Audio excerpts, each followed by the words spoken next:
ये जो हम पत्र पुष्प फल आदि समर्पित करते हैं, इसमें भाव होता है।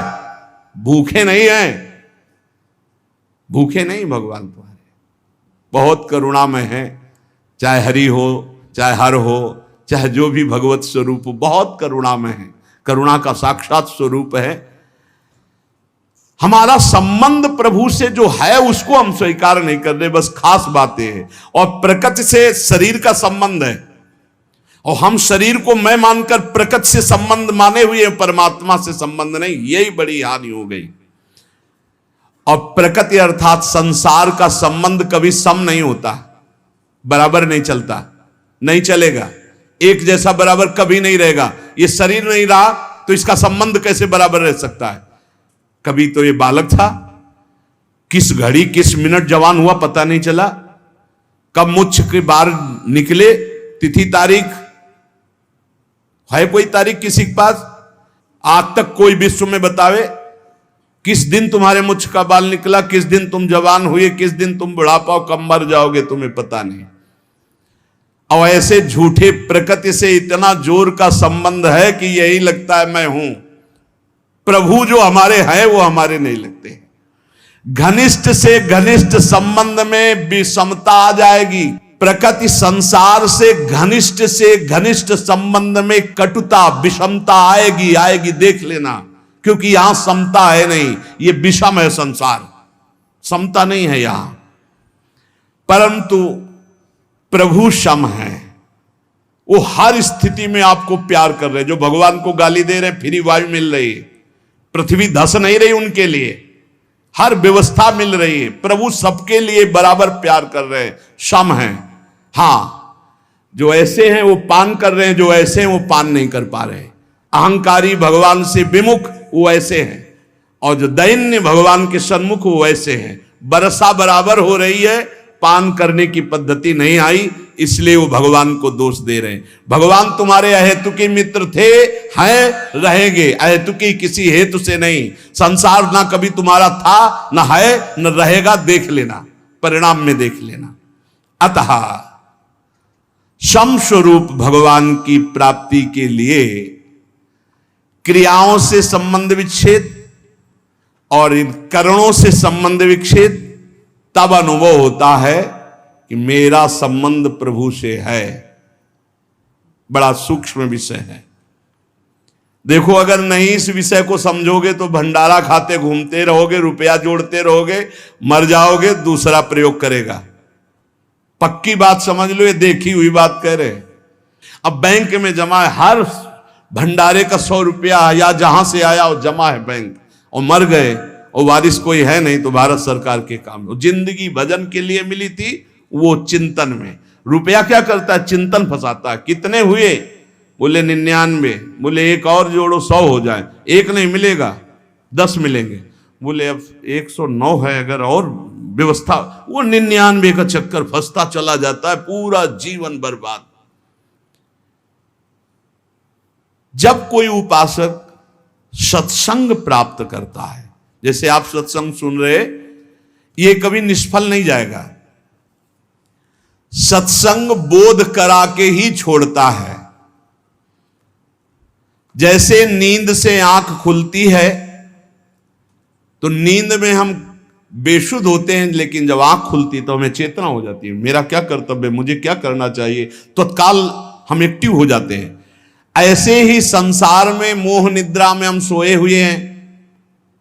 जब सत्संग मिलता है तो मानो ज्ञान की आंख खुलती है। अरे मेरा कर्तव्य क्या है, मैं तो संसार में रचा पुचा था, आज सत्संग से सुना कि मेरे जीवन का सार है कि हर दोष का त्याग करके भगवान का भजन करते हुए, ठीक से आचरण करते हुए भगवत प्राप्ति करना। ये सत्संग फर्क डाल देता है जीवन में। चाहे जैसा नीच आचरण वाला हो, अगर वो सत्संग रोज सुनने लगे तो फर्क पड़ जाएगा। पर यह ध्यान देना है, सत्संग शास्त्र सम्मत को ही कहते हैं। आजकल मनमानी जैसा आया वैसा नहीं। तस्मात् शास्त्रम प्रमाणम ते कार्या कार्यो व्यवस्थित। कार्य और अकार्य की व्यवस्था शास्त्र प्रमाणित होनी चाहिए, मनमानी नहीं होनी चाहिए। मनमानी को सत्संग नहीं कहते, सत्संग कहते हैं सत शास्त्रों से युक्त, सत महापुरुषों के वाक्यों से मिलान खाए आपके वाक्य, उसे सत्संग कहते हैं। उस सत्संग से निश्चित फर्क पड़ जाएगा, चाहे जितना कोई नीच प्रवृत्ति वाला हो, रोज सत्संग सुने, एक दिन वो परम पवित्र हो जाएगा। विचार करें, जिनके साथ हमने ममता जोड़ी है वो हमारे पहले क्या थे? जैसे माता पिता, भाई बंधु मित्र या शरीर, ये पहले थे क्या? जैसे किसी का 20 वर्ष का शरीर, किसी का 50 वर्ष का, तो आप इसके पहले ना शरीर था आपका ये, और ना शरीर संबंधी थे आपके, पक्का नहीं जानते हैं आप, ना वो आपको जानते हैं। जिनको आप जानते हैं वो शरीर पहले आपके नहीं थे, और आपका भी शरीर नहीं था पहले। बाद में जब शरीर छूटेगा तो आपका कौन परिचय का आपके साथ जाएगा? ये भूल जाओ, जो लोग वादा करते हैं कि एक जन्म नहीं 7 जन्म तक हमारा तुम्हारा साथ नहीं छूट, और ब्रह्मा को भी फेल करते, काल को भी अधीन किए हुए बोलते हैं, बोले 7 जन्म नहीं, जन्म जन्म तक हम आपके साथ ही रहेंगे। अरे मिनट का तो भरोसा नहीं, जन्म का भरोसा। अरे इन बकवास की बातों में मत फंसो, कोई किसी का साथी नहीं है। एक साथ प्राण त्यागो तो भी अलग अलग गति होगी। ऐसा नहीं कि एक साथ मरे तो विमान आएगा एक साथ बैठाल के कि बहुत समर्पित चित्त हैं, इनके लिए कमरा अलग दे दो, हर व्यवस्था इनकी कर दो। ऐसा नहीं है भाई।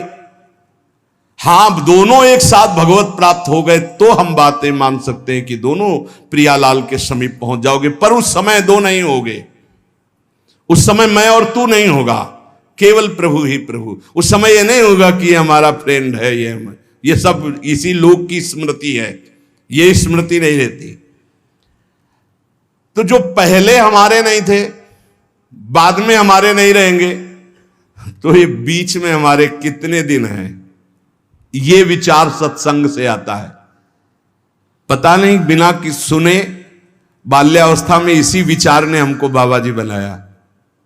ये सब मरेंगे, पता नहीं कैसी अशांति पैदा थी। वो कि पूर्व जन्म का कोई होगा भजन या कोई ऐसा कृपा प्रसाद, स्कूल से आके जो ही बस्ता टांगते, माता जी सबसे पहले माता जी दिन भर इंतजार करते, वो माँ का स्वरूप होता है। हाँ, जो ही नजदीक सही लगता कि मरेगी, जब माँ मरेगी तब कैसे रह पाएंगे, ये पिता पधारेगा, ये परिवार कौन है मेरा।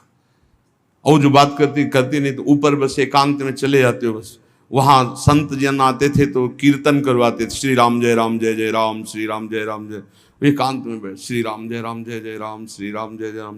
बार बार प्रश्न होता मेरा कौन है, मेरा कौन है। बस अंदर आने लगा, भाग संसार से भाग, ऐसा आने लगा कि बेचैनी। तो कह रहे सत्संग में यही विचार, अगर सत्संग में आपका विचार नहीं बदला तो सत्संग क्या। सत्संग किया, ममता नहीं छूटी, कामना नहीं छूटी, आपके गंदे आचरण नहीं छूटे तो संत संग ही नहीं है। बकवास, व्यर्थ की वार्ता। यदि आपका परिवर्तन नहीं हो रहा तो सत्संग कैसा। सत्संग से ममता छूटना, कामना छूटना, गंदी बातें छूटना। किसी की ताकत नहीं और कि कामना छोड़ सके, ममता छोड़ सके, राग छोड़ सके, ये सत्संग छुड़ाता है। कहीं भी कभी भी किसी को भी अगर ऐसा लाभ मिला है तो किसी न किसी महात्मा की कृपा रही है। देखो, बचपन में खिलौनों में इतना राग था, अगर एक भी खिलौना हमारा टूट जाए या ना दिया जाए तो कैसा। आज जैसे आपको हंसी आएगी उन्हीं बातों पर, ऐसे ही अज्ञान के खिलौने ये सब हैं। जितने संबंध आप मान रहे हो, जब आपको ज्ञान होगा तो हंसी आएगी इन्हीं बातों पे, कैसा समय व्यर्थ कर रहा था। पर यह ज्ञान वैराग्य से होता है, और यह वैराग्य विवेक से होता है, और यह विवेक सत्संग से होता है। बिन सत्संग विवेक न होई, और होए विवेक मोह भ्रम भागा, तब सब विषय विलास विरागा। जहां विषयों से वैराग्य तो शुद्ध ज्ञान प्रकाशित हो जाता है। इसलिए सत्संग चाहे 10 ही मिनट का हो, रोज सुनना चाहिए। सत्संग से जरूर परिवर्तन होता है। पहले सत्संग से हलचल पैदा होगी, क्योंकि जो हृदय में गंदी बातें हैं उनके ऊपर आक्रमण होगा सत्संग के द्वारा। ये हलचल अगर सत्संग करते रहे तो शांत हो जाएगी, अगर नहीं किया तो फिर फंसा देगी माया में। क्योंकि ऐसे हम देख रहे हैं, जैसे आपने निश्चय किया आज के बाद शराब नहीं पीऊंगा, मांस नहीं खाऊंगा, गंदे आचरण नहीं करूंगा। अब बड़ी हलचल पैदा हुई, वो आपको ऐसी जगह ले जाएगा जहां कम से कम दर्शन ही हो जाए। चूक मत करना। जो हलचल पैदा हुई, मंथन पैदा हुआ, उसमें पहले विष आता है। यतज्ञे विस्मि परिणामे अमृतोपमम, यही विष है आसक्ति। नष्ट कर दो इस आसक्ति को, फिर आप देखना आनंद में डूब जाओगे। ये ज्यादा देर हलचल नहीं रहेगी, बस चलते रहो आगे। अगर लौट पड़े पीछे तो हलचल ही हलचल है, अशांति ही अशांति है। क्या आज तक कोई ऐसा है कि जिसको सत्संग मिला और फर्क ना पड़ा हो? कोई ऐसा नहीं हो सकता। उसके जीवन में कुछ ना कुछ सुधार परिवर्तन जरूर है। जो सत्संगी है जरूर जरूर फर्क पड़ेगा, जरूर पड़ेगा। ऐसा हो नहीं सकता कि चंदन के आसपास के वृक्ष, चाहे वो नीम हो चाहे बबूल हो, उनमें सुगंध ना आ जाए। ऐसे ही संत संग से जीवन में भागवतिकता ना आ जाए, ऐसा हो नहीं सकता। या वो संत नहीं है और या आप बहुत बड़े अपराध कर रहे हो वर्तमान में, इसलिए कोई फर्क नहीं पड़ रहा। नहीं तो सत्संग का निश्चित हां फर्क पड़ता है। ये जो फर्क पड़ता है, इसमें यह नहीं देखा जाता कि सत्संग सुनने से हमारा धन बढ़ा है, सत्संग सुनने से हमारा व्यापार बढ़ा, फर्क पड़ा है। इसे ये फर्क नहीं है। यह देखा जाता है सत्संग सुनने से हमारे विकार कितने कम हुए हैं, सत्संग हमें कितनी गंदी बातों से हटाकर सच्चे मार्ग पर, अच्छे मार्ग पर, यह चमत्कार है सत्संग का।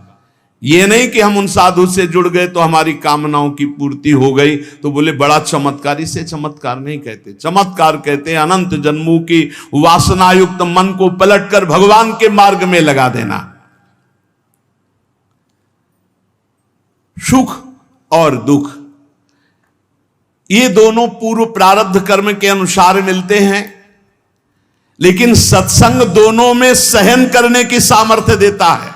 सत्संग का फल समझो, सत्संग का फल दुख मिटाना नहीं है, सुख बढ़ाना नहीं है, सुख दुख दोनों में समान भाव लाना है। सुख दुखे समय कृत्वा लाभा लाभो जया जयो। जो सुख दुख में समान भाव लावे वही सत्संग का भाव।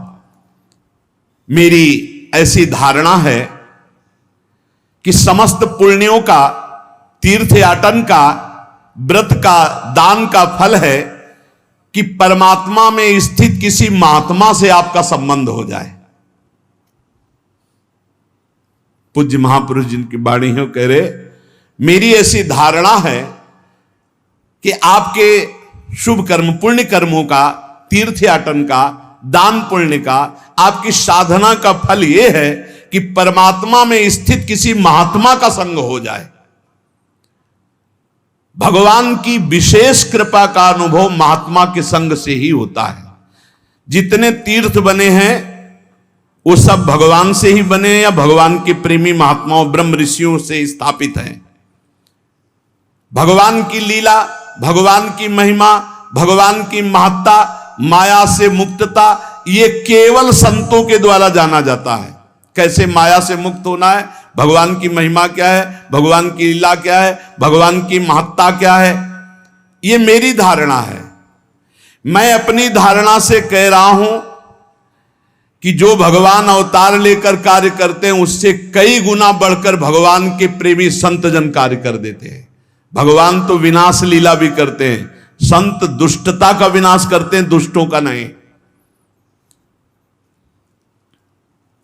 बड़ी विशेषता है भगवान और भगवान के भक्तों में। भगवान तो कहते हैं परित्राणाय साधूनाम विनाशाय च दुष्कृताम, दुष्कृत करने वालों का विनाश कर देता हूं। लेकिन संत जन ऐसे नहीं, भगवान से जो प्रेम करते हैं वो दुष्टता का विनाश करके उसे महात्मा बना देते, उसे मारते नहीं हैं। भगवान की महिमा अगर किसी के हृदय में जागृत हुई तो जरूर संत वचन कान में पड़े हैं। भगवान को बड़ा संतोष होता है जब जीव कभी किसी संत को अपना मान लेता है और भगवान उस पर अपार कृपा करने लगते हैं। यह मेरी धारणा है। संसार का सबसे ज्यादा लाभ भगवान के प्रेमी जनों से होता है। संतों में कोई कमी नहीं रखते भगवान, अपनी संपूर्ण सामर्थ्य विराजमान कर देते हैं। संतों में विशेषता आती है, वो श्री भगवान से आती है। संतों की खुद विशेषता नहीं होती, वो श्री भगवान की होती है। इसलिए संत जनों से जगत का बड़ा मंगल होता आया है। भगवान की कृपा से ही संतों का यश होता है और संतों के यश से जगत का मंगल होता है। परंतु वो संत नहीं होते जिनके हृदय में भाव होता है कि मेरे द्वारा जगत मंगल होता है, मेरा नाम हो रहा है, मैं ऐसा करता हूं, मैं ऐसा कर सकता हूं। वो अज्ञानी है, संत नहीं है। जिसमें होता है सब प्रभु की कृपा। ये अंदर की बात है। ये बड़े आदरणीय महापुरुष होते हैं जिनके हृदय में कहीं किंचन मात्र अहम नहीं होता। वो बड़ी से बड़ी महिमा को भी अपने प्रभु की देखते हैं, कहीं अपना अस्तित्व नहीं। यही महात्मा की पहचान है, यही महात्मा की महिमा है। उसकी यही विशेषता है, बड़ा विलक्षण है। आप खुद अनुभव कीजिएगा, जब आपको सच्चे महात्मा का संग मिलेगा तो उनकी बात हथौड़े की तरह चोट करेगी आपके हृदय में और आपका परिवर्तन कर देगी, पक्का पक्का। वाणी का असर उसी का होता है जो सत्य परमात्मा में चित्त जोड़े होता है। आप लोग प्रत्यक्ष अनुभव करना, महात्मा के वचनों का प्रभाव आपका परिवर्तन करके ही रहेगा। लाखों की तादाद में सुधरते हुए देखा गया उस सत्संग से जो स्वयं संत है, जो स्वयं अपना चित्त भगवान में रखे हुए है। देखो, एक चर्चा होती है, उद्देश्य उसका, कहने को हम कुछ भी कह सकते हैं। आंतरिक उद्देश्य को सर्वज्ञ भगवान पहचानते हैं। अगर आंतरिक उद्देश्य है भगवान की चर्चा और सबका मंगल, केवल यही उद्देश्य है, निश्चित परिवर्तन होगा। वो आंतरिक उद्देश्य है अर्थ प्राप्ति, भोग प्राप्ति, मान प्राप्ति, भगवत प्राप्ति की कहीं कोई आंतरिक बात, उसका प्रभाव नहीं पड़ेगा। थोड़ी देर मनोरंजन भले हो, प्रभाव नहीं पड़ सकता। भगवान में जिन्होंने चित्त जोड़ दिया, ऐसे संतों की अपार महिमा, अनंत असीम प्रभाव। मेरी वाणी में सामर्थ्य क्या मैं कह सकूं। आज तक संसार में जितनी अच्छाई है, भलाई है, उसमें किसी न किसी महात्मा का उसके जीवन में हाथ है। आज तक किसी का इस संसार से कल्याण हुआ है, उद्धार हुआ है, किसी न किसी महात्मा की शरण में वो गया है। तब ऐसा कोई नहीं है जो महात्मा की शरण में ना हुआ हो और उसका कल्याण हो गया हो, उसमें दैवी संपदा आ गई हो, उसका उद्धार हो गया हो। बड़े भाग्यशाली हैं जिन पर महात्माओं का अपनापन है।